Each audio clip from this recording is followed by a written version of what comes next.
Dudas que dijimos que es del día, que nos enterábamos por algunos medios de comunicación, por algunos comunicados ayer a la tarde, y es que la Cámara Federal de La Plata declaró inconstitucional la derogación de la ley de tierras del DNU, que están dentro del DNU del presidente Javier Milei. Para profundizar sobre esto, estamos en comunicación con Rodolfo Carrizo, excombatiente de Malvinas, presidente del CECIM de La Plata, y porque ellos fueron los que presentaron justamente esta medida cautelar a la que en principio la justicia dio lugar. ¿Qué tal, Rodolfo? ¿Cómo estás? Elías y Rizo te saludamos. ¿Qué tal? Buen día, Elías, Rizo, un placer saludarlos. El placer es nuestro, como siempre, Rodolfo. Bueno, buenas noticias. Sí, la verdad que fue muy importante, estábamos esperando ya hace una semana larga la respuesta de la Cámara. Creemos que, la verdad, la justicia en este caso se puso los pantalones largos, entendió las razones explicadas en la cautelar, los fundamentos que hizo el equipo jurídico del CECIM, y obviamente con un perfil absolutamente patriótico definió esto, porque creemos que lo que está en discusión ahí es eso, ¿no?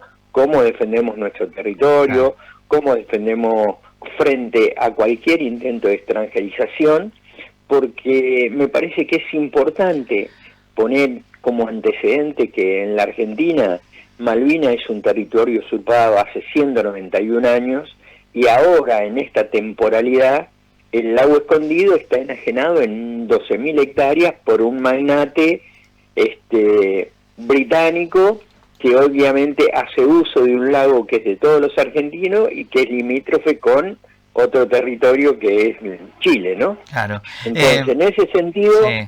Perdón, Sí.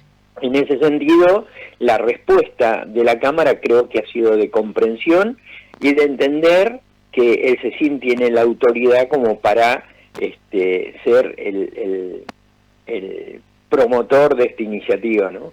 Como para contar a aquella persona que por ahí está escuchando, que obviamente en la cotidianidad está trabajando, que a veces nos queda medio lejana el concepto de ley, ¿qué podemos contar de esta ley? Explicándolo así como muy llano, ¿qué es la ley de tierras? A ver, acá hay una ley votada por el Congreso Nacional que establece que en la Argentina no se puede enajenar frente a extranjeros una porción no superior al 15% del territorio.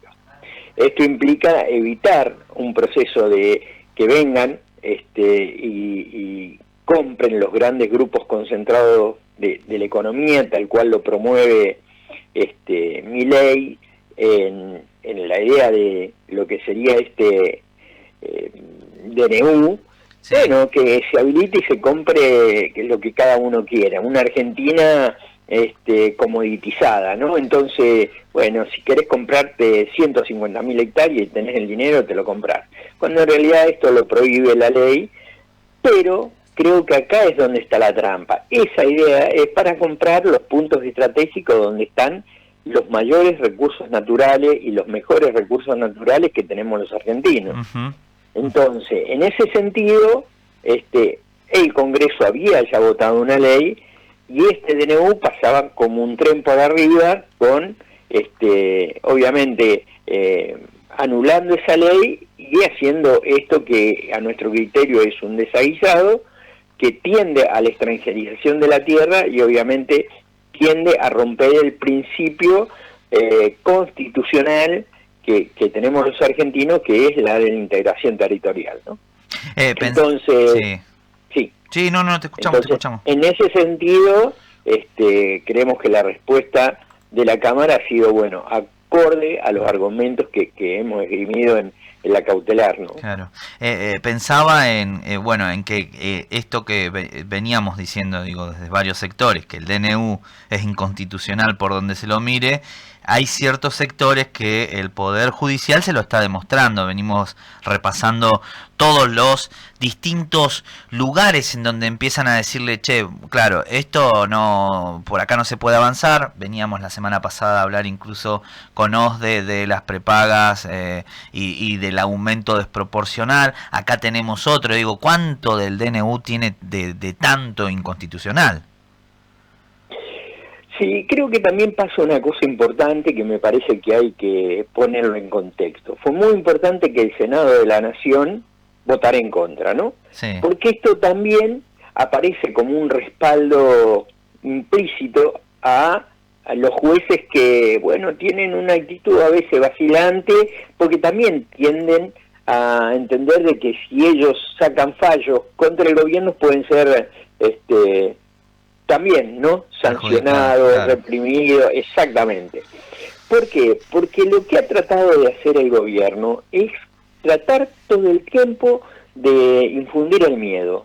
Y el miedo no solamente hacia las organizaciones populares, hacia los militantes populares, sino también a todos quienes contradigan alguna decisión, claro, que ellos toman. Claro. Y de hecho creo que estamos llenos de ejemplos todo el tiempo de cómo accionan y de cómo pretenden manejar la Argentina. Entonces, bueno, es muy importante que los estamentos del Estado defiendan esta democracia imperfecta, pero que en definitiva es el mejor pacto de convivencia que tenemos los argentinos, ¿no?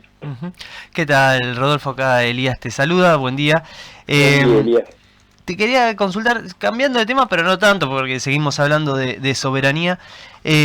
Hace unas semanas se conocían algunas noticias que daban cuenta que los Kelpers estaban pensando en construir un puerto en Malvinas, también de las pescas de pesqueros chinos que ingresan al mar argentino. ¿Cómo están viendo ustedes desde el CECIM, digamos, estas noticias que llegan de la actividad que hay ahí en Malvinas y el mar argentino? Bueno, nosotros, ustedes conocen, la política del CECIM durante mucho tiempo ha venido condenando diferentes acciones militares y comerciales que el Reino Unido ejerce sobre Malvinas.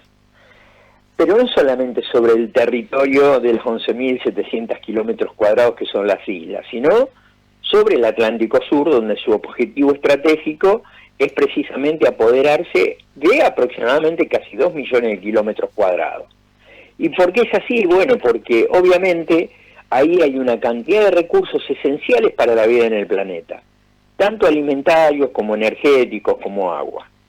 Esos recursos, para poder extraerlo, y las empresas que vengan a hacer inversiones también necesitan tener el control y la seguridad que no vayan a tener ningún riesgo, entre comillas, no tanto de la Argentina, pero supuestamente de otras potencias que puedan poner en riesgo esos negocios.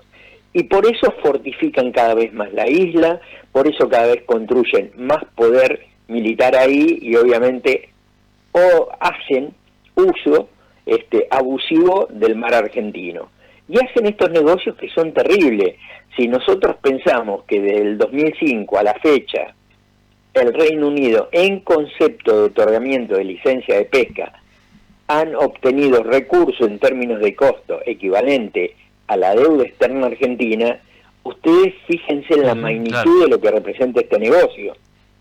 Entonces, obviamente quieren un mejor puerto, ¿no?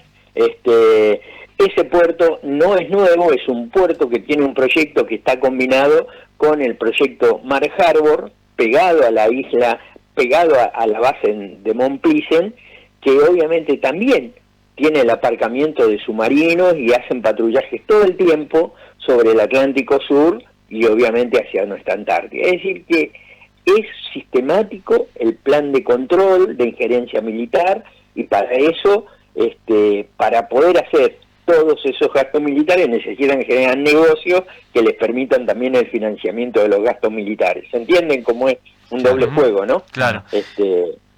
Entonces, y nosotros lo venimos denunciando.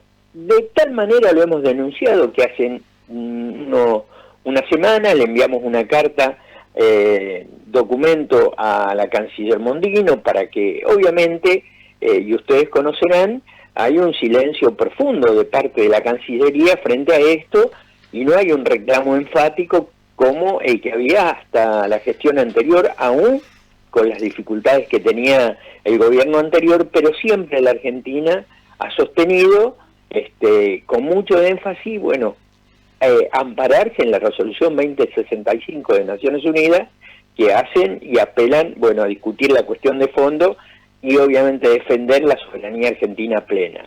Les hago un desafío, compañeros en la radio, como para que ustedes vean.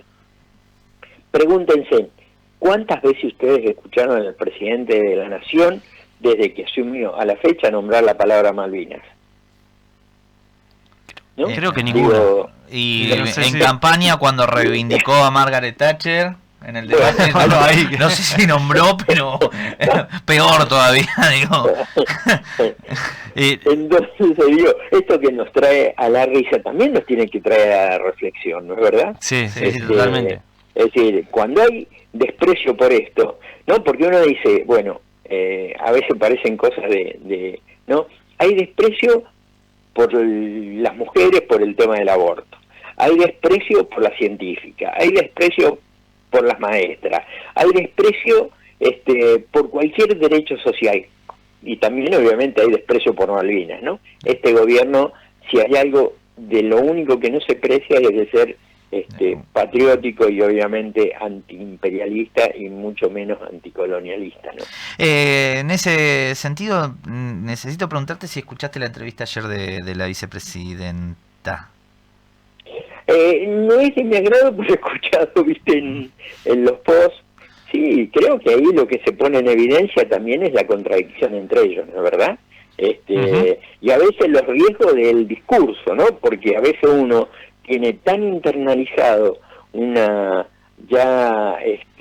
cansancio sobre Milei y sus barbaridades, que a veces dice, che, bueno, la vicepresidenta le está diciendo que es un jamoncito al medio, jamoncito, ¿no? Y aún pero así, en realidad es una disputa de poder ahí también, ¿no? Tiene las ideas, digo, mucho más por ahí claras en ese sentido en cuanto a Malvinas, digo, por lo menos tiene una postura más clara. Sí, tiene, pero también es absolutamente peligrosa, ¿no? Porque digo, su marco de alianza sigue pensando en todo lo que fueron las Fuerzas Armadas de las derrotas, que aún nos siguen debiendo la explicación de por qué perdimos, ¿no? Claro. Nos sigue debiendo las responsabilidades por las torturas de los soldados en Malvinas, ¿no? Claro. Y esto a la vicepresidenta no dice nada. ¿Y a quién apela? Apela a personajes nefastos de la historia argentina, como Casanseu, poniéndolo en un cargo de gestión dentro del Congreso de la Nación, ponderándole su función en la guerra de Malvinas. Primero, recordemos que él fue el comunicador de la dictadura militar, ¿no? Eran los que, junto con Gómez Fuente y otros más, propiciaban los discursos de estamos ganando. Claro. Rodolfo, estamos en comunicación con Rodolfo Carrizo, excombatiente de Malvinas, y el presidente del Centro de Excombatientes Islas Malvinas de La Plata. Rodolfo, la última, y para cerrar, también estamos en vísperas del 24. Preguntarte si van a movilizar a la plaza, obviamente, y también preguntarte cómo encuadrar el caso Malvina en esta fecha. Estoy preguntando una obviedad, ¿no? Pero digo en el sentido de que ocurrió durante la última dictadura, pero ¿qué lugar tiene el CECIN o los excombatientes, mejor dicho, en una fecha como el 24? Sí, bueno, primero sí vamos a movilizar, esto está claro, el 24 salimos de acá de La Plata, desde el CECIN, y vamos con una columna importante de compañeros.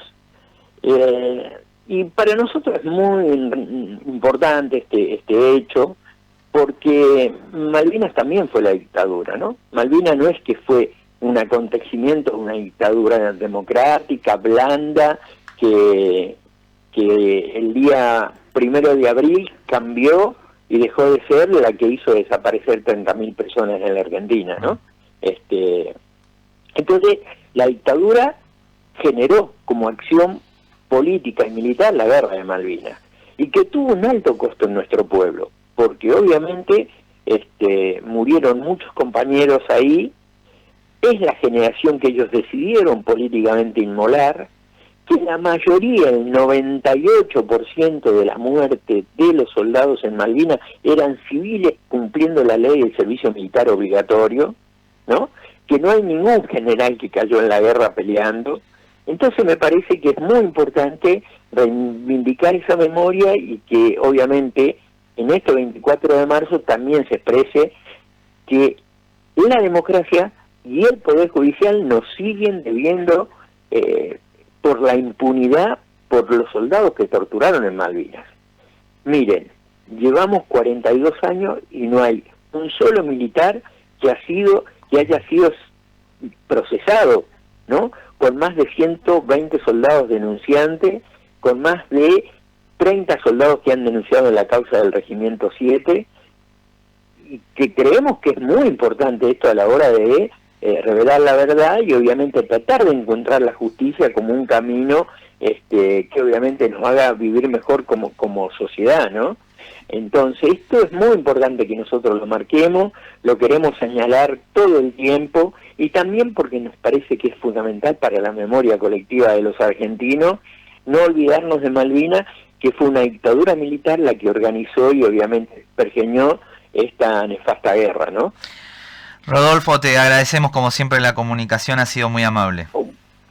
¿Me permitís sí, por una favor. pequeña reflexión final? Digo, miren, a mí me parece que es muy importante empoderarse de este triunfo que tuvimos frente a la Cámara Federal, porque nosotros, las fuerzas del campo popular, nos tenemos que nutrir de estas pequeñas batallas porque no está todo perdido y si nos avanzamos en el proceso de unidad y nos fortalecemos entendiendo de que somos y tenemos el derecho de la verdad, es muy importante para que obviamente las políticas de la derecha queden neutralizadas, ¿no? Exigirle la institucionalidad correspondiente también, ¿no? Que no se pierda ahí. Así es. Claro. Y defender la democracia. Y ¿no? defender la democracia. Rodolfo, te agradecemos el tiempo como siempre. Un placer y un gusto charlar con ustedes. Un abrazo grande.